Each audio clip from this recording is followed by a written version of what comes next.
Now, this chapter, power resources, is a very important one. और पाकिस्तान के अंदर क्योंकि पावर जनरेशन के बड़े इश्यूज हैं, तो पावर जनरेशन इज सिग्निफिकेंट, और ये काफी दफा आता रहता है। और ये चैप्टर जो है इंटरलिंक्ड भी है, पॉपुलेशन से भी इंटरलिंक्ड है, और ये सबसे ज्यादा जो इंटरलिंक्ड है ये चैप्टर, ये उससे इंटरलिंक्ड है आपका मिनरल रिसोर्सेज से। तो ये चैप्टर के इसके एक्चुअली दो पार्ट्स हैं।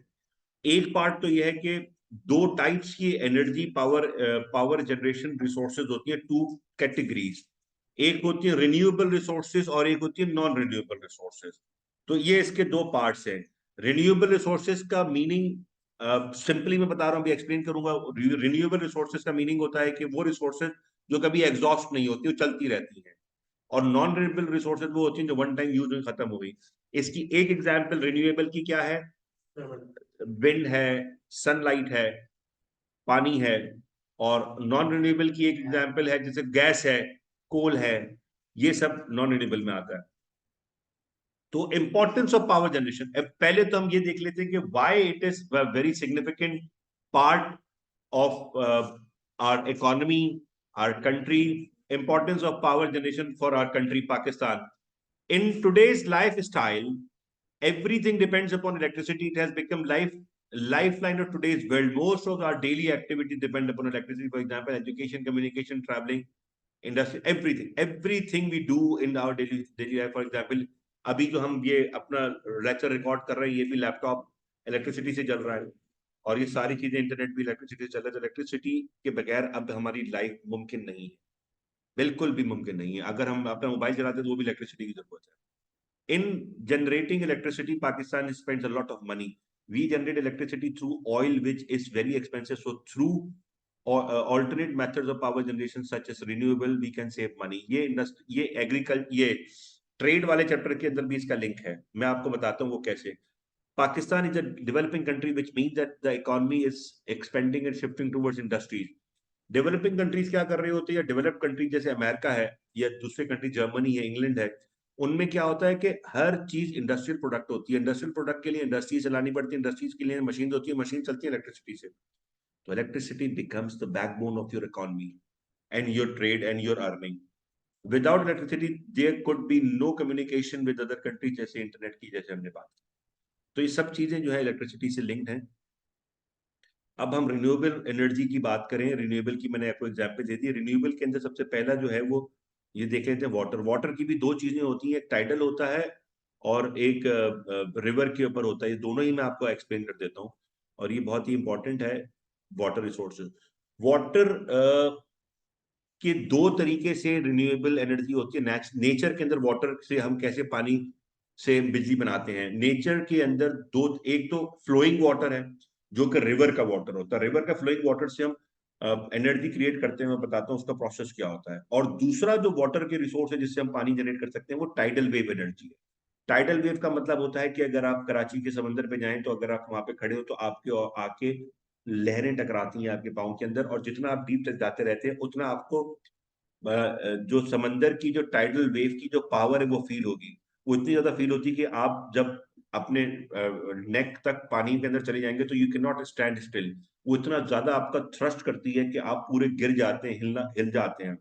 तो वो जो एनर्जी की पावर है, वो जो power of the tidal wave है, we can convert that power into electricity. अब पावर जनरेशन का जो मेन प्रिंसिपल है साइंस का, वो क्या है, ये भी बताना जरूरी है कि what how do we create electricity through these things. Power generation, energy, what is energy? Energy की सिंपल डेफिनेशन है, energy is a sorry electricity. Electricity की बेसिक बेसिक डेफिनेशन है, इलेक्ट्रिसिटी इज इज एनर्जी। अब energy की definition क्या है, energy का principle क्या है, law of conservation of energy क्या है? Law of conservation of energy वैसे तो साइंस का प्रिंसिपल है, लेकिन यहां बहुत इंपॉर्टेंट है। Energy can not be created nor be destroyed. आप जनरेट क्रिएट नहीं कर सकते। The only way you can generate electricity is you convert another energy into electrical energy. Energy can only transform it's form. For example, हम यहां पे जो principally electricity generate करते हैं पूरी दुनिया के अंदर, वो हम क्या करते हैं, we convert mechanical energy into electric energy और heat energy into electric energy through sunlight another thing. तो वी फॉलो दैट प्रिंसिपल। अब mechanical energy to electric energy का जो प्रिंसिपल है उसको यहाँ पे अगर हम देखें तो ये दरिया का पार्ट है। जो नोट्स लिखे हुए वो तो एक्सप्लेनेटरी है, मैं उसको एक्सप्लेन कर रहा हूँ ज्यादा अच्छे तरीके से। लिसन, अब ये ये दरिया है, दरिया के सामने हमने बना दिया डैम, और डैम बनाने के बाद व्हाट वी डू, डैम बनाने के बाद हमने यहाँ पे एक छोटी सी ओपनिंग छोड़ दी, और डैम बनाने की वजह से बहुत पीछे पानी रुक गया, पानी का बहुत प्रेशर है नीचे जाने के लिए, क्योंकि dam are mostly constructed in the mountainous areas, valleys, पहाड़ों के बीच में, ताकि वहां पे फ्लो तेज हो, क्योंकि माउंटेनियस एरियाज के अंदर स्लोपी माउंटेन्स होते हैं तो स्लोप में तेज पानी फ्लो करता है। और पीछे से अगर आप बहुत सारा पानी रोक लेंगे तो वो आप पानी को छोटा आउटलेट देंगे तो वहां से प्रेशर से निकलेगा पानी। और वहां से एक छोटी सी हमने टनल बना दी, टनल के आगे हमने लगा दिया एक घूमने वाला पहिया जिसको हम कहते हैं टरबाइन। टरबाइन क्या होता है, टरबाइन इज जो कि रोटेट होके आगे उसके जनरेटर लगा होता है, और वो ये रोटेट होगा, रोटेट होके मैकेनिकल एनर्जी प्रोड्यूस करेगा, मैकेनिकल एनर्जी से generator mechanical to electric energy convert कर देगा। और यहां से इलेक्ट्रिक एनर्जी जब कन्वर्ट होगी जनरेटर से, तो ये जनरेटर की इलेक्ट्रिकल एनर्जी जाएगी ट्रांसफॉर्मर में, और ट्रांसफॉर्मर उसको ट्रांसफॉर्म करके आगे बढ़ा देगा, और वो इलेक्ट्रिसिटी आपके तारों से घर में चली जाएगी। तो पाकिस्तान के अंदर जो डैम्स हैं, जैसे तरबेला डैम, वारसक डैम, तो ये जो डैम्स हैं ऊपर, रावल डैम, ये सारे बिजली बनाते हैं। और पाकिस्तान के अंदर जो पाकिस्तान की जो इलेक्ट्रिसिटी की डिमांड है उसका एक बहुत बड़ा परसेंटेज हमारी यहाँ हाइडल पावर से, या दरिया की एनर्जी से, या डैम्स की एनर्जी से बनाया जाता है। ठीक है, तो this is the cheapest source. अब ये जो पानी आ रहा है और ये पानी जा रहा है, इसके अंदर क्या पैसे लग रहे हैं आपकी? कोई पैसे नहीं लग रहे हैं आपके। सिर्फ पैसे कब लगे, दो दफा पैसे लगेंगे। एक तो आपकी इसकी कंस्ट्रक्शन कॉस्ट आ गई, वो वन टाइम कॉस्ट है। उसके बाद इसकी मेंटेनेंस कॉस्ट है which is very very low compare to buying fuel from outside and creating generating electricity. अब ये सिस्टम डल गया आपका वन टाइम, अब ये सारा का सारा इलेक्ट्रिसिटी प्रोड्यूस हो रही है फ्री में, क्योंकि पानी तो अल्लाह ताला की तरफ से नेचुरल सिस्टम से आ रहा है, बारिश से आ रहा है, मेल्टिंग ऑफ द ग्लेशियर से आ रहा है, और वो फ्लो तो होना ही है। जब फ्लो हो रहा है तो आप उसको डैम के थ्रू फ्लो के पानी जो जा रहा है वो वहां पे आगे जा रहा है, घरों में जा रहा है, दरियाओं में जा रहा है, समुद्रों में जा रहा है। उधर क्यों जा रहा है? उसको टरबाइन इसके बगैर क्यों नहीं चलेगा? इसके बगैर घूमेगा नहीं। टरबाइन वाटर प्रेशर किसी चीज पर टकराएगा तभी तो वो घूमेगी। टरबाइन इसके घुमा दे, इसका काम है पानी इस पे फ्लैप्स लगे हुए होते हैं, फ्लैप्स लगे हुए होते हैं, तो जब वो फ्लैप में अंदर पानी फंसता है तो वो घूम जाती है, जो पानी निकलता है फ्लैप्स को टर्न करके, तो फ्लैप्स जब घूमते हैं तो फिर वो टरबाइन, फिर कोई इसको वैसे ही घुमा दे। अब कैसे घुमाओगे? वो बहुत मुश्किल है, इट्स वेरी डिफिकल्ट। लेकिन वो कंटिन्यूसली नहीं होगा ना, ये पानी के फ्लो से तो कंटिन्यूसली होता रहेगा ना। पानी के फ्लो तो ऑटोमेटिक हो रहा है, नेचुरली हो रहा है। अभी जितनी देर पानी चलता रहेगा उतनी देर आता रहेगा। तो बिजली इस तरह से जनरेट की जाती है, this is the cheapest form of generating electricity. Store नहीं होती, स्टोर नहीं रही, फिर वो ये जो तुम बात कर रहे हो ना, इसको कहते हैं परपिचुअल मोशन, या परपिचुअल क्या नाम है, मोशन। परपिचुअल मोशन पॉसिबल नहीं है। परपिचुअल मोशन की डेफिनेशन अभी बहुत सारी हैं, वो फिजिक्स का चैप्टर है, उसके अंदर हम नहीं जा रहे अभी। हम सिर्फ अभी ये फोकस कर रहे हैं ज्योग्राफी के ऊपर, कि ज्योग्राफी के अंदर जो है वो इसको घुमा रहे हैं। अब दूसरा जो मैं बता रहा था, अच्छा यही उसी का दूसरा एक एग्जाम्पल है, हाइड्रोजन हाइड्रो पावर का, पानी की पावर का। वही डैम रिजर्वायर यानी कि डैम्स, और यहाँ से पानी आया, ये ये कंट्रोल गेट लगा हुआ है। ये पिक्चर मैंने इस तरह से अलग अलग बताई हैं आपको, क्योंकि ये इम्तिहान में अच्छी तरह से आती हैं। और कंट्रोल गेट है, कंट्रोल गेट आपने ऊपर किया तो पानी यहाँ से जाएगा, ये टरबाइन लगी हुई, टरबाइन घूमेगी, टरबाइन से घूमने के बाद यहाँ से पानी निकल के आगे चला जाएगा फ्लो, यानी कि लोअर स्लोप पे चला जाएगा, वो फिर दरियाओं में चला जाएगा, आगे दरिया। अच्छा, hydel power station can be found only in mountains. क्यों माउंटेन्स में ही क्यों होते हैं? क्योंकि स्लोप होता है, वो मैंने बताया आपको, क्योंकि वहां से फ्लो तेज होता है। और माउंटेन्स क्योंकि दो साइड से, तो आपके ऑलरेडी माउंटेन आपको दीवार बना के देता है ना, आपने सिर्फ सामने लगाना होता है और पानी जमा हो जाता है उसके अंदर। तो आपका सबसे कम पैसा लगता है माउंटेन में बनाने के लिए, वरना अगर आप लेट से इसको प्लेन में बनाएंगे तो आपको साइडें भी खड़ी करनी पड़ेगी माउंटेन्स की तरह। तो ये एक प्रॉब्लम है। तो नेचुरली सबसे अच्छी जगह जो माउंटेन ही होता है, ठीक है। Why hydel power can be relied upon, क्योंकि ये रिन्यूएबल है, कॉस्ट इफेक्टिव है, सस्ती है, कंटिन्यूस है, जब तक दरिया में पानी रहेगा चलता रहेगा। और पानी दरियों से तो बहना ही है, ये तो नेचुरल प्रोसेस है, उसके अलावा कोई काम, उसके अलावा दरियों में पानी कैसे आएगा। Hydel power can not be relied upon, इन्होंने बताया है कि hydel power can not be relied upon कि डैम खराब हो सकते हैं, टरबाइन खराब हो सकती है। हाइडल रेनफॉल अगर कम हुई तो पानी कम आएगा डैम्स के अंदर। मेल्टिंग ऑफ द ग्लेशियर, अगर बर्फ कम पड़ी सर्दियों में तो गर्मियों में पानी कम मेल्ट होगा, there will be reduce rainfall to the climate change can not rely upon. It is expensive to provide, ये 6 मार्क्स का क्वेश्चन है किसी उसका, तो उसका ये आंसर है। It is expensive to provide and build infrastructure और प्रोवाइडिंग हाइड, एक दफा की कॉस्ट है, लेकिन ये जाहिर है एक्सपेंसिव तो होता है बनाने में। There is a mismatch between where the hydel power can be produced and where it is needed, ये बड़ा है। जैसे कराची के अंदर अगर वहां से हाइडल पावर तो वहीं बन सकता है जहां पे माउंटेन्स है, पूरे पाकिस्तान के अंदर देना है तो उसको नेटवर्क बिठाना पड़ेगा आपको। Other name power resources would be cost effective, reliable as nuclear power and other continuous nuclear power continuous supply करता है, लेकिन न्यूक्लियर पावर अगेन एक्सपेंसिव बहुत है। आगे टाइडल वेव, ये मैं इसी के अंदर से टाइडल वेव एनर्जी बता रहा हूँ कि पानी का दूसरा जो प्रोसेस टाइडल वेव क्या है। Tidal wave it is also very important source of renewable energy. और ये समंदर के अंदर आप अगर कभी गए जिंदगी में तो आपने देखा होगा कि समंदर के अंदर पानी ऑटोमेटिकली मूव होता रहता है बैक एंड फोर्थ। और वो ये कुछ टर्बाइन, अच्छा टाइडल एनर्जी के बहुत सारे मॉडल्स हैं, this is one of the models. ये जो आपके सामने नजर आ रहा है ये वन ऑफ द मॉडल्स है। इसके अंदर ये टर्बाइन ये लगी हुई होती है, पंखे लगे होते हैं जो के मल्टी रोटेशन होते हैं, जो जाते हुए भी और आते हुए भी चलते हैं। और जब क्योंकि वेव का ये होता है, वेव का 2 वे मोशन होता है, towards the shore and back from the shore. तो ये दोनों तरफ चलती हैं और ये दोनों तरफ चलने से इस पावर जनरेट करते हैं। प्रिंसिपल वही है कि पंखा घूमेगा, टरबाइन घूमेगी, टरबाइन घूमने के साथ ही उसको वो प्रोड्यूस करेगी एनर्जी। एनर्जी प्रोड्यूस कैसे करेगी, कन्वर्ट करेगी इलेक्ट्रिसिटी को, sorry wind energy. Principle again same है, what you have to do, you have to turn the turbine. तो विंड एनर्जी में क्या होता है, विंड टरबाइन होती हैं, these are the wind turbine. सारी सोर्सेज पावर रिसोर्सेज इस वजह से इजी है अंडरस्टैंड करना क्योंकि इसमें सब में एक ही प्रिंसिपल है, converting mechanical energy into the electric energy. अब क्या है, यहां पे आपने टरबाइन घुमानी है, किस तरीके से घुमानी है, यहां पे आपको टरबाइन घुमानी है विंड से। आपने बहुत बड़े बड़े स्टैंड करके ऊपर कर दिया जहाँ पे, अच्छा ये सिर्फ उन्हीं जगहों पे लग सकता है जहाँ पे विंडी कंडीशन हो, ज्यादा विंडी कंडीशन हो, हर जगह नहीं लग सकता। वैसे तो अब ऐसी टेक्नोलॉजी आ गई दुनिया के अंदर के जहाँ पे कम विंड वाली विंडी जगहों पे भी ये लगा देती है और हल्के से प्रेशर के ऊपर भी वो घूम जाता है। लेकिन जैसे कराची है बहुत विंडी है, तो कराची के आसपास तो विंड पार्क्स बन सकते हैं, विंड पार्क कहलाते हैं जहाँ पे विंड एनर्जी आप कर सकते हैं।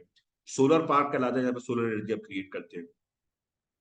प्रिंसिपल क्या है, डायग्राम आपके सामने, डायग्राम में क्या है कि एक बहुत बड़ा सा स्टैंड है, उसके ऊपर पंखा लगा है, इसके पिंच बहुत बड़े बड़े होते हैं और ये हल्की सी रोटेशन से बहुत ज्यादा एनर्जी क्रिएट करता है। और इसी के अंदर जो है वो अभी नंबर 2 क्या है, ट्रांसफार्मर।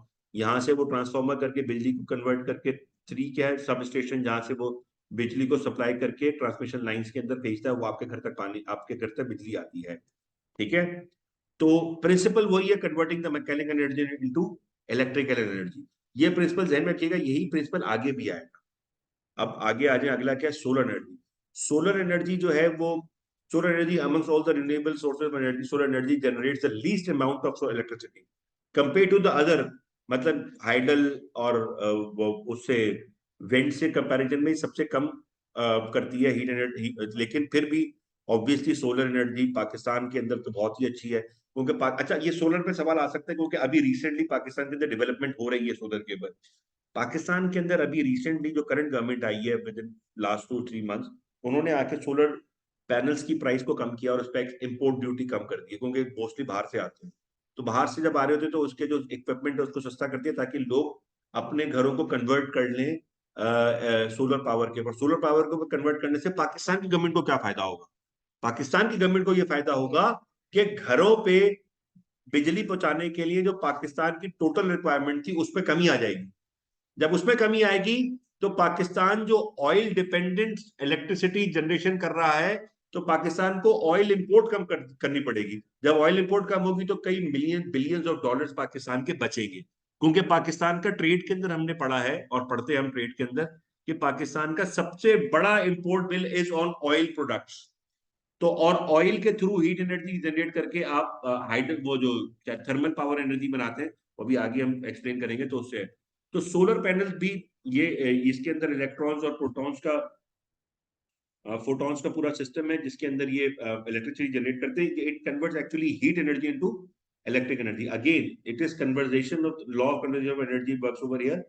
मैकेनिकल एनर्जी कन्वर्ट नहीं हो रही है तो इसके अंदर हीट एनर्जी से कन्वर्ट हो रहा होता है। Explain one of the advantage disadvantages of generating electricity through solar power. अब advantage और disadvantage, solar energy is renewable energy, will not run out. Solar सन तो रोजाना निकलेगा। Solar power is environment friendly. Obviously there is nothing going on। अच्छा जितने भी renewable resources हैं ना सारी की सारी environment friendly because it does not burn anything। इसका कोई कार्बन फुटप्रिंट नहीं है। क्लियर है। Pakistan is a Sunny area जिसके अंदर बहुत सारी हाई हीट सनलाइट अवेलेबल है, एम्पल सनलाइट अवेलेबल पूरे पाकिस्तान के अंदर। और पाकिस्तान के अंदर जो नंबर ऑफ सनी डेज है वो क्या है, 250 टू 300 सनी डेज। 365 के अंदर से इतने ज्यादा सनी डेज हैं। अच्छा ये तो जनरलाइजेशन है, कुछ जगह तो ऐसी जहाँ पे 365 डेज सनी है। वहां पे मतलब अगर बारिश होती भी है तो थोड़ी टाइम के लिए बादल आते भी चले जाते हैं, दिन दिन सनी निकल आता है। One solar panel have been installed, running costs are low, saving money in a longer run.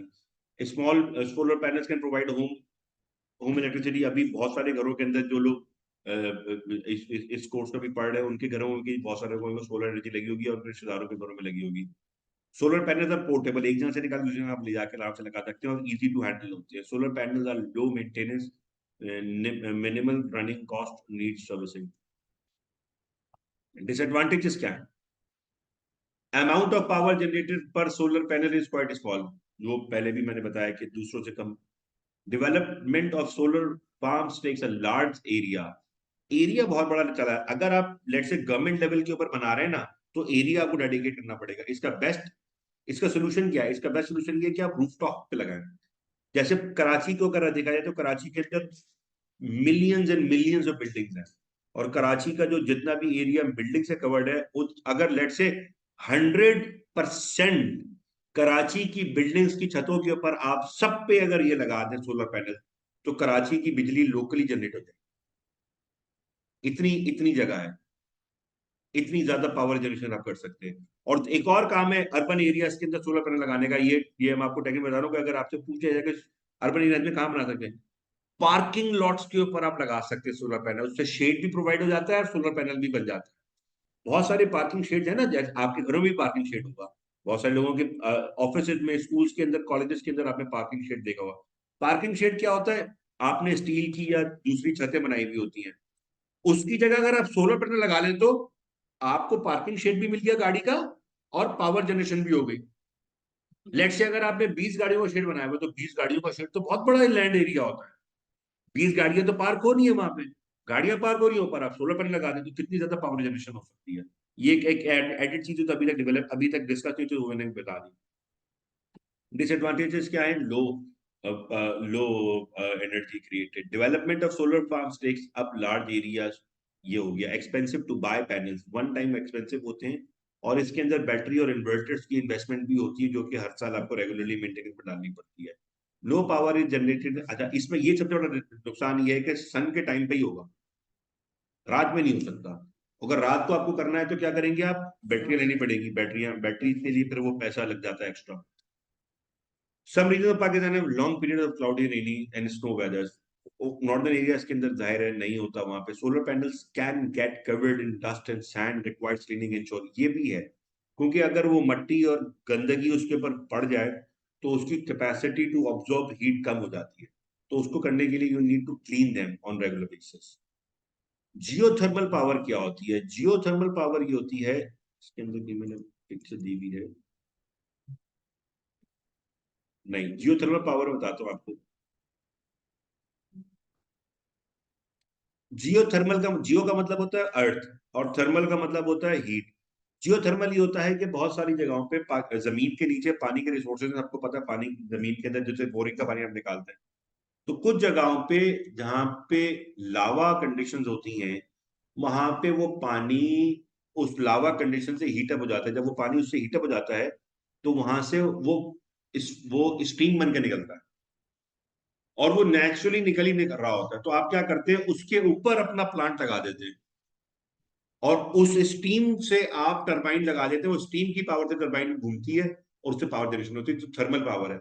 इसके अंदर जो सबसे बड़ी कॉस्ट है आपकी वो बच गई, वो क्या, स्टीम क्रिएट करने की। क्योंकि थर्मल पावर प्लांट स्टीम पे चलता है, और स्टीम इसमें नेचुरली क्रिएट हो रही है। पानी भी नेचुरली है और स्टीम भी नेचुरल है।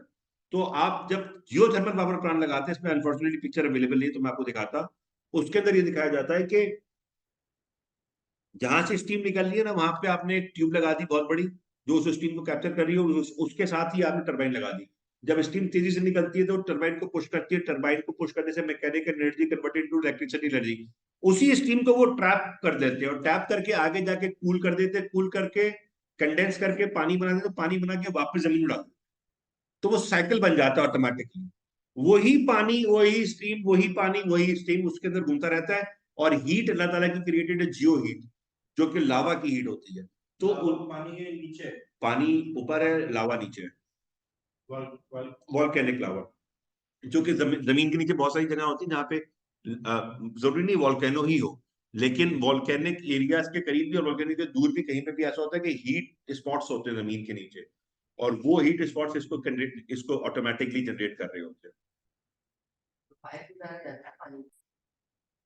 तो you can see that in geothermal this, के यहाँ से पानी ऊपर जा रहा है, और उसको टैप करके स्टीम को यहाँ पे किया, यहाँ टरबाइन है, टरबाइन ने जनरेटर, जनरेटर से, और उसी के अंदर नीचे कंडेंस, यहाँ से जो स्टीम है वो यहाँ से रिलीज होकर यहाँ पे जो कूलिंग टावर होता है, cooling tower actually converts that water, sorry that steam back into water, and वही कूलिंग टावर इसको पानी को वापस नीचे भेज देता है। इसकी एक और डायग्राम है which is little bit better. ये पानी की स्ट्रीम है, इसके नीचे हॉट रॉक एंड लावा होता है। This is the source of heat. ये वो सोर्स ऑफ हीट है जो कि जियोथर्मल हीट है, जो कि गॉड क्रिएटेड है, you can not take it away. ये है तो है। और अब ये क्या, यहाँ से उन्होंने स्टीम गई, ये कूलिंग टावर, ये टरबाइन है, जनरेटर है, यहाँ से कूलिंग टावर में गए, कूलिंग टावर में थोड़ी सी स्टीम रिलीज होती है, बाकी कंडेंसेशन होके पानी बना देती है, कूलिंग टावर से पानी वापस इसी अंदर चला जाता है।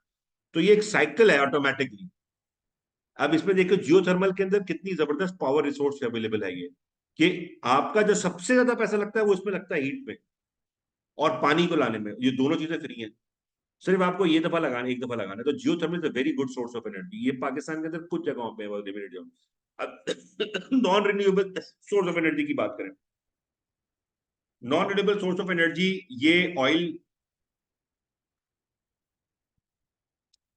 ऑयल पे सबसे ज्यादा इसकी डिपेंडेंसी है। ऑयल का मैं अब थोड़ा सा बता दूं कि ऑयल पाकिस्तान बाहर से आता है। पाकिस्तान में दो किस्म का ऑयल आता है, एक क्रूड ऑयल आता है और एक रिफाइंड ऑयल आता है। रिफाइंड ऑयल वो है जो डायरेक्टली चला जाता है मार्केट के अंदर और जाके वहां पे वो ट्रांसफॉर्मर्स पे जनरेट करता है बिजली को। और रिफाइंड और क्रूड ऑयल कहाँ जाता है, क्रूड ऑयल जाता है रिफाइनरी में। पाकिस्तान के अंदर पहली ऑयल रिफाइनरी हमने हिस्ट्री कोर्स के अंदर पढ़ा था, अयूब खान के जमाने में बनी थी कराची ऑयल रिफाइनरी। तो उसका एक बहुत बड़ा इम्पैक्ट है, और अब ऑयल रिफाइनरी दूसरी भी बन चुकी है, पाकिस्तान के मिड मिड कंट्री बन चुकी है। वो हम पढ़ते हैं ऑयल, वो जो मिनरल रिसोर्स वाला चैप्टर उसके अंदर पढ़ते हैं। तो पहले पाकिस्तान क्रूड ऑयल मंगाता था, अब पहले पाकिस्तान रिफाइंड ऑयल मंगाता था जो महंगा पड़ता था, क्रूड ऑयल मंगाते हैं, क्रूड ऑयल से हमारे पास ये सारे वो निकलते हैं, क्या इसके वो हैं ये बाय प्रोडक्ट्स। और ये सारे बाय प्रोडक्ट्स यूज होते हैं, wax, plastic, rubber, detergents, furnace oil, grease, diesel, jet fuel, bitumen.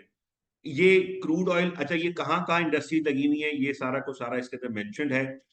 Pipeline और ऑयल टैंकर से ऑयल, और रेल रेल ऑयल टैंकर से ऑयल को हम ट्रांसपोर्ट करते हैं कराची के अंदर जो इंपोर्ट होकर आता है उसको। और हमारे पास पाइपलाइन नेटवर्क है, और यहाँ से refined oil is usually transported through oil tankers to its location it needed to be sold. The crude oil is transported to the northern part, और वहां पे पाइपलाइन के थ्रू वहां पे जो है पाइपलाइन जो है ना, क्रूड ऑयल की अलग होती है, रिफाइंड ऑयल की अलग होगी।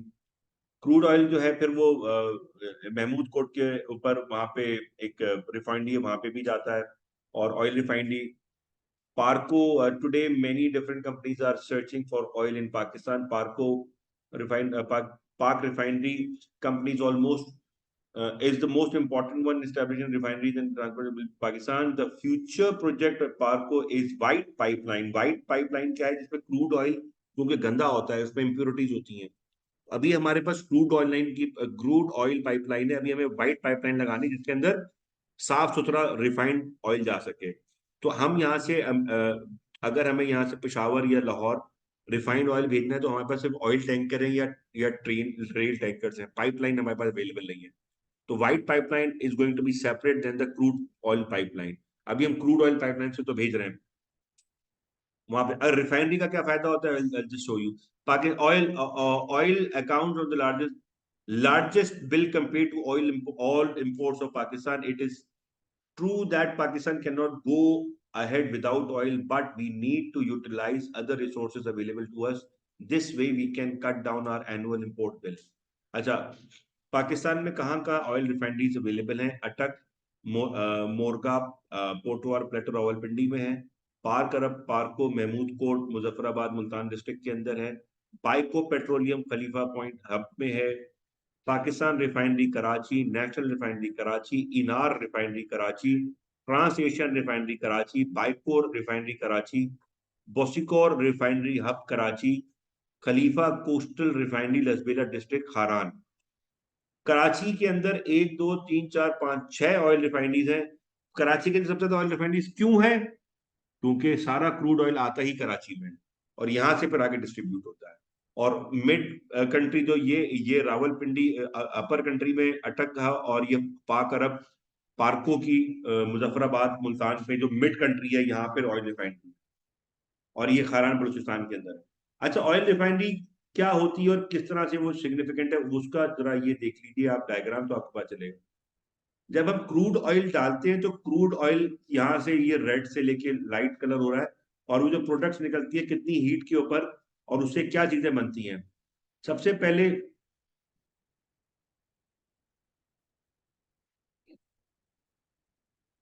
सबसे पहले ये जो है बहुत ज्यादा हीट करने से जो निकलता है बिचुमेन। बिचुमेन रोड के ऊपर जो डामर होता है ब्लैक, और कारों की छतों के ऊपर वो निकलता है। फिर ये शिप ऑयल निकलता है इतने डिग्री सेंटीग्रेड के ऊपर, फ्यूल ऑयल फॉर शिप्स। फिर इसी के साथ एक चीज है यहाँ पे लिब्रिकेंट्स, जो कि आप गाड़ियों में मोबिल ऑयल डालते हैं ना, मोटरसाइकिलों में, गाड़ियों के इंजन के अंदर, वो यहाँ से वैक्स, लुब्रिकेंट्स, इंजन ऑयल वगैरह निकलते हैं। फिर अगले स्टेज के अंदर आपको यहाँ से क्रूड ऑयल यहाँ से एंटर हुआ है, और यहाँ से हीट अप करके अलग अलग लेवल के ऊपर अलग अलग हीट टेम्परेचर के ऊपर निकलता है। ये 270 डिग्री सेंटीग्रेड के पास क्या निकलता है? डीजल फ्यूल निकलता है। डीजल फ्यूल अलग हो गया। फिर 170 डिग्री के ऊपर क्या निकलता है आपका? जेट फ्यूल जो कि जहाजों के लिए जलता है। फिर पेट्रोल जो है, पेट्रोल इवेपोरेट होकर आप कैप्चर करके उसको निकालते हैं, तो वो पेट्रोल और व्हीकल्स के लिए निकलता है। और जो लाइट केमिकल्स हैं वो इसके ऊपर निकलते हैं। और एक चीज होती है एलपीजी, सबने सुना है एलपीजी, जो घरों के अंदर भी यूज होती है सिलेंडर के तौर पे, एलपीजी गैस। जो जिनके घरों में अभी पाकिस्तान के अंदर वो नहीं आ रही गैस, तो वो एलपीजी लेकर आते हैं। एलपीजी क्या? Liquid petroleum gas. Liquid petroleum gas evaporates through the crude oil, और उससे क्रिएट जनरेट करके फिर आप उसको आप सिलेंडर में पैक करके बेचते हैं। तो इमेजिन करिए, अगर आप रिफाइंड ऑयल खरीदेंगे, रिफाइंड ऑयल का मतलब सिर्फ ये पेट्रोल खरीदेंगे तो ये महंगा पड़ेगा। तो अगर आप क्रूड ऑयल खरीदते हैं, सबसे सस्ता क्रूड ऑयल है, क्योंकि प्रोसेसिंग कुछ भी नहीं है, उन्होंने एक्सट्रैक्ट किया और आपको बेच दिया। तो क्रूड ऑयल से आप इतनी सारी चीजें निकालते हैं, क्योंकि लेकिन उसके लिए रिफाइनरी जरूरी है। तो रिफाइनरी पाकिस्तान के अंदर अब बननी शुरू हो चुकी है, और काफी सारी हो चुकी है। अभी भी जरूरत है और बनाने की, क्योंकि पाकिस्तान की पॉपुलेशन बहुत ज्यादा है। तो ये है ऑयल का, रिफाइनरी का, ये सारा उधर भी मिनरल सोर्स के ज्यादा। अब आ जाइए कि इससे इससे गैस कैसे, इससे कैसे जनरेट होती है इलेक्ट्रिसिटी, वो मैं आपको एक बता दूं, ताकि फिर वो सारा का सारा ही प्रोसेस उसके साथ आ जाए। ये है हाइडल या thermal, sorry, thermal power generation power plant. Thermal power generation से क्या मतलब है? थर्मल पावर का जनरेशन मतलब है, थर्मल का मतलब होता है हीट। हीट जनरेशन का प्रोसेस क्या है ऊपर, अगर आप देखें तो इसमें जो सबसे प्राइमरी चीज है, सबसे स्टार्टिंग चीज है, वो क्या है, एक बहुत बड़ा टैंक होता है, वाटर टैंक, और उसके अंदर पानी होता है, पूरा का पूरा नहीं होता, एक 30-40% पानी होता है, बाकी वो खाली होता है।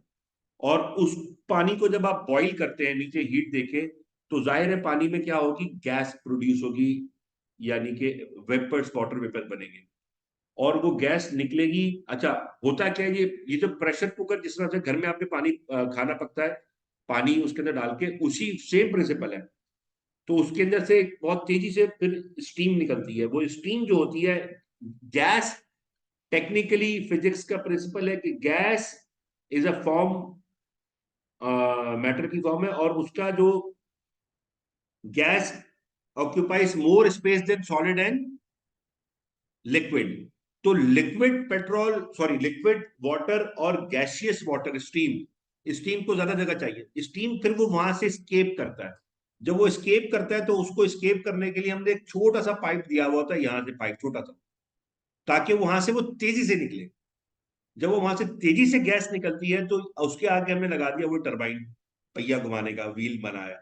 वो टरबाइन घूम, अच्छा, वो टरबाइन से जब क्रॉस करता है तेजी से, तो वो उसको पुश करता है, उसको प्रोपेल करता है, और वो घुमाता है उसको। जब वो घूमता है, तो उसका शाफ्ट कनेक्टेड होता है आगे इलेक्ट्रिसिटी जनरेशन में, और यहाँ पे mechanical energy converted into electrical energy. Electrical energy आपके घरों में आ गई। काइनेटिक और mechanical energy, kinetic and potential तो सब में हो सकता है। तो काइनेटिक एनर्जी वो है कि जो इस वक्त ये घूम रहा है ना, ये शाफ्ट घूम रहा है, तो काइनेटिक एनर्जी है। अभी फिजिक्स के प्रिंसिपल में हम ना जाए, अभी हम सिर्फ सिंपल रखें इसको, कि क्योंकि ये रोटेट कर रहा है, रोटेट करने की वजह से मैकेनिकल एनर्जी है, और mechanical energy through generator is converted और transformed into electrical energy. Electrical energy then goes to your houses. अच्छा, अब वो पानी का क्या हुआ, स्टीम का क्या हुआ? वो स्टीम यहाँ से जब उसने सारा ये टरबाइन घुमा दिया, तो टरबाइन के अगले एंड एक और उसको आउटलेट दे दिया, वो स्टीम नीचे आई, नीचे आके यहाँ पे होता है कंडेंसर, एक बहुत ठंडी मशीन होती है।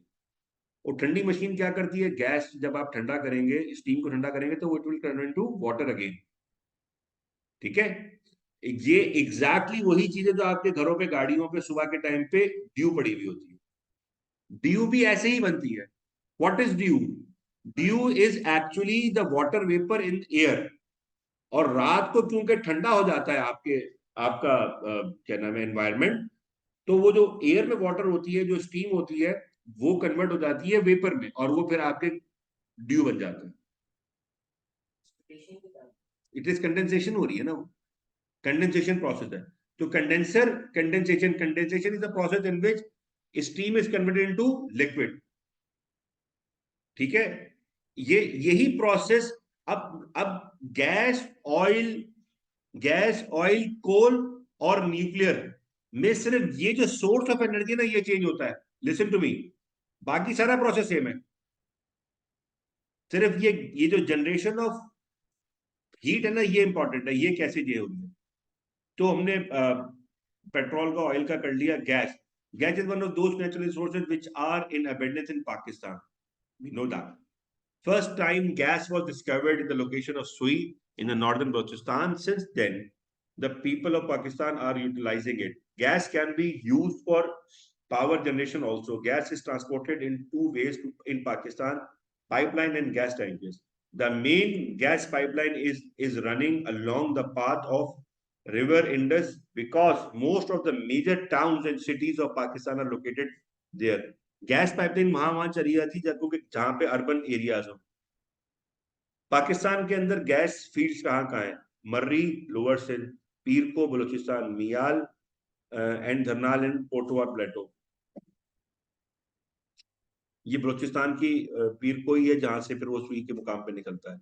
ऑलमोस्ट अमंग्स देम मरी इज द लार्जेस्ट आफ्टर सुई। ये देख रहे हैं, मरी बलूचिस्तान के बाद मरी जो फील्ड है, जहाँ पे सिंध के अंदर है, वहां पे there are two major companies working for the extraction and distribution of gas in Pakistan. की दोनों गवर्नमेंट कंपनीज हैं, Sui southern gas, Sui northern gas. Coal is another, अच्छा, कोल भी पाकिस्तान में प्रोड्यूस होता है, इसकी भी काइंड है, मैं बताता हूँ। Coal is another type of fossil fuel and non-renewable resource of energy. There are four major types of coal, and Pakistan has the lower three of them. जो best quality वो नहीं होती, lower three है हमारे पास. Second और third best and fourth best है. Coal can be used as alternate to oil in power generation. Recently, new reserves have been discovered at different locations in Pakistan. Now, according to an estimate, Pakistan has 7,508 million tons of proven coal deposits. This is many times more than the gas reserves in Pakistan. Now, the main problem is to extract it and utilize it for generation of electricity. निकाल के उसको generation banana. The quality of coal is determined by its ability to produce heat. कितनी heat produce करता है एक kilo coal या एक particular quantity of coal, उस पर depend करता है. Anthracite is the best quality of coal. The second best quality of bituminous. यहाँ से पाकिस्तान में शुरू होता है, bituminous पाकिस्तान में बहुत, which is further divided into two types: steam coal and coking coal. The third type of coal is lignite, which produces less heat than the above two. The fourth and the last type is peat. It is the lowest quality of carbon. It has less carbon content and then others. जितना carbon content होगा उतनी ज़्यादा heat produce.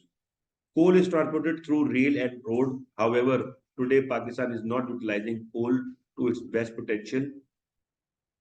In future, if Pakistan wants to decrease its import bill, then it needs to replace oil power generation plants with the coal plant.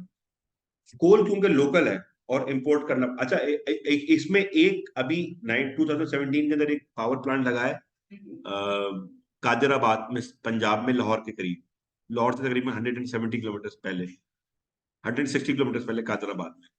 वो power plant कोल है, लेकिन वो coal power plant local कोल use नहीं करता. उसका कोल हमारे पास Australia से transport होता है, ऑस्ट्रेलिया से इंपोर्ट करते हैं, हम कराची आते हैं, कराची से भी ट्रेन से जाते हैं. ये रिसेंट है तो इसको भी ऐड कर दिया हमने इसके अंदर. In recent years, a major coal power plant was established in 2017 near Sahiwal city, Kaderabad. That power station is designed to run on coal imported from Australia. The coal arrives at Karachi seaport through large ships and then it is transported to the power station on train. It was established with the help of China and it has maximum capacity to produce 1,320 megawatt.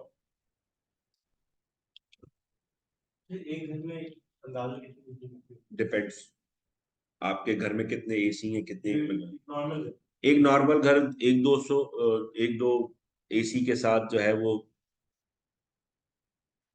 4-5 kilowatt और 1000 kilowatt का 1 megawatt होता है.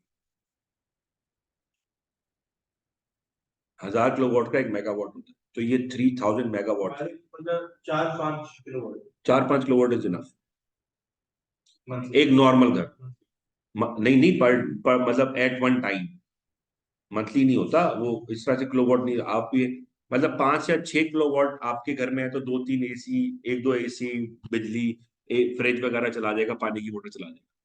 ये मैं उसको बता रहा हूँ जो सोलर सिस्टम पैनल लगता है आपके, जो घरों में सोलर सिस्टम लगाते हैं ना, तो 5 किलोवाट, 3 किलोवाट, 6 किलोवाट, 10 किलोवाट के हिसाब से लगाते हैं, तो वो उसके साथ डिपेंड करता है. तो 10 kilowatt is quite enough. Depend size of the house और उसके अंदर अप्लायंसेस कितनी है. तो ये फॉर्मूला नहीं है कि एक घर के अंदर इतना लगेगा, यूटिलाइजेशन के ऊपर डिपेंड करता है. न्यूक्लियर पावर प्लांट क्या होता है?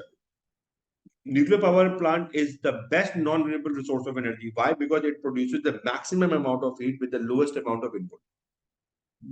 पाकिस्तान के अंदर कई सारे पावर प्लांट्स हैं और अभी जो रिसेंट इसके अंदर कैनप है कराची के अंदर और कोटद्दू है न्यूक्लियर पावर प्लांट. अच्छा, it can generate more electricity than any other resource of power generation. The developed countries have overcome their energy crisis through the nuclear power. अब जैसे अमेरिका, चाइना, दूसरे कंट्रीज हैं वो न्यूक्लियर पावर से बनाते हैं, वो ऑयल वगैरह पे नहीं बनाते, क्योंकि न्यूक्लियर पावर से इतनी ज्यादा बिजली बनती है थोड़े से इनपुट पे. It is the energy released by an atom of an element. Atom को जब आप ब्रेक करते हो तो उससे बनती है और रेडिएशन से बनती है. The main problem in the use of nuclear energy is its harmful effects. It releases radiations which are harmful to all living things including humans. Another problem is that the setup of nuclear power plant, it is very expensive. After construction of nuclear power plant needs to be properly protected, and radiations it emits have to be contained. Radiations को रोकना पड़ता है, इस वजह से हर जगह लगा नहीं सकते। और बहुत सारे दुनिया के अंदर 2-3 पावर प्लांट डिजास्टर हो चुके हैं, जो कि जो कि सब दुनिया के लिए अंडरस्टैंड करने की जरूरी है। एक जापान में हुआ था फिकुशिमा के ऊपर, वो तो लेकिन सुनामी की वजह से हुआ था, सुनामी आया था, वो न्यूक्लियर पावर प्लांट को खराब हो गया। और एक 1985-84 में रशिया के अंदर, यूएसएसआर के अंदर हुआ था, उसको कहते हैं चेरनोबिल। चेरनोबिल के अंदर, शहर के अंदर आज तक आबादी दोबारा नहीं हो सकी, इतनी रेडिएशन है वहां पे। वो न्यूक्लियर पावर प्लांट था, वो उसमें रेडिएशन रेडिएशन लीक हो गई थी। तो it is very dangerous to have it in near cities. There was a nuclear power plant in Karachi, अभी भी है।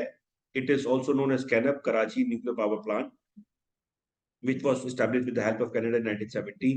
और वो पावर, उसकी कैपेसिटी थी अच्छा, recently it has been upgraded and updated, and its capacity has been increased to 400 megawatts, जो कि बहुत एक अच्छी चीज है। There is another nuclear power plant in the mid country known as Kot Addu nuclear power plant in near Miawali। Kot Addu पे, मियावाली पे, वहां पे पावर प्लांट है। कोट अद्दू, सॉरी, ये डब्बू, ये बी लग गया, it is not B, it is Addu, double D है ये, कोट अद्दू, बी नहीं है। बायोगैस, बायोगैस क्या है? बायोगैस जो है ये एक नेचुरल, जो गाय का मेन्योर होता है ना, गाय का जो गोबर होता है, उसको कैप्चर करके बनाया जाता है, उसके अंदर से मीथेन गैस रिलीज होती है। It is also renewable resource of energy. It is widely use because it produces very less amount of energy. घरों में, गांव देहातों में बनाते हैं लोग, खाना वाना पकाने के लिए यूज करते हैं, इलेक्ट्रिसिटी के लिए भी यूज हो सकता है ये। The major use of this type of resource is adopted in China. The people there are using biogas to run their stoves and cook their food on it. The methane produced by animal dung is tapped in a container and then diverted to the desired outlet. It also helps decreasing deforestation. Why? क्योंकि गांव देहातों के अंदर क्या होता है, आप लकड़ी काट के चूल्हा जलाते हैं, तो अगर बायोगैस से अगर आप चूल्हा जलाएंगे तो लकड़ी काटने की जरूरत नहीं पड़ेगी, तो डिफॉरेस्टेशन बचती है इससे। It is not possible to produce more electricity from renewable resources. It is possible to produce more electricity from renewable resources. ये 6 मार्क्स का जो क्वेश्चन होता है ना, ये वो है कि दोनों साइड पे आपको देना है कि how is it possible Pakistan already has power station setup and coal. Renewable energy की बात हो रही है, नॉन रिन्यूएबल की बात नहीं हो रही। रिन्यूएबल जो कि नेचुरली कंटिन्यूइंग, मतलब वो कह रहा है कि वाई पाकिस्तान कैन नॉट और not possible to produce more electricity from renewable, कि रिन्यूएबल एनर्जी से हम क्यों नहीं बना सकते अभी? क्योंकि पाकिस्तान के पास ऑलरेडी कोल और ऑयल के इतने सारे प्लांट्स हैं कि अगर हम उसको उसको रोक देंगे तो उसकी यूटिलाइजेशन और पैसा जाया हो जाएगा, ये कह रहा है वो। Continuing to use resources reserves of coal and oil is cheaper than setting up an alternate from scratch. नया पावर प्लांट लगाना जो कि रिन्यूएबल एनर्जी पे डिपेंड करता हो, तो उसको लगाने में टाइम लगेगा, पुराने वाले पैसे लगे हुए। requires knowledge skilled workers to set up. Renewable or examples are not 100% reliable. Pakistan has invested heavily in developing coal-fired power stations. This would be wasted. ये क्वेश्चन पूछ ये रहा होगा कि वो जो पूछता नहीं है कि व्यू क्या है, तो ये क्वेश्चन ये है कि पाकिस्तान के लिए पॉसिबल है कि वो रिन्यूएबल एनर्जी बना सकता है, पाकिस्तान के लिए पॉसिबल नहीं है कि रिन्यूएबल बना सकता, दोनों व्यूज देने हैं। Probably 6 marks का होगा, 6 या 4 marks का होगा एटलीस्ट, ठीक है। Probably with sandstones in deserts areas covering a solar panel. Solar panel अगर लगा हुआ है किसी डेजर्ट एरिया के, तो सोलर प्लांट लगा हुआ है, सैंडस्टोन आया, सारा का सारा डूब जाएगा उसका। अब वो कह रहा है it is possible to produce more electricity than renewable, from renewable. Renewable से ये दूसरा व्यू, क्योंकि वो आपको सवाल ऐसे थे, दोनों व्यूज पूछ रहा हूँ। Once set up, running cost are low, making them more suitable, sustainable, longer run के लिए सस्टेनेबल होते हैं। Labour is available to work on the construction maintenance and renewable power resources. Pakistan labour intensive है, labour बहुत available है। Pakistan has lots of sunshine, perfect for solar power. Pakistan lots of hilly areas, perfect for wind energy. Pakistan already has several dams, perfect for hydel power. Pakistan has a huge coastal belt, perfect for tidal energy. Pakistan recognizes there will be benefits of renewable energy and environment friendly.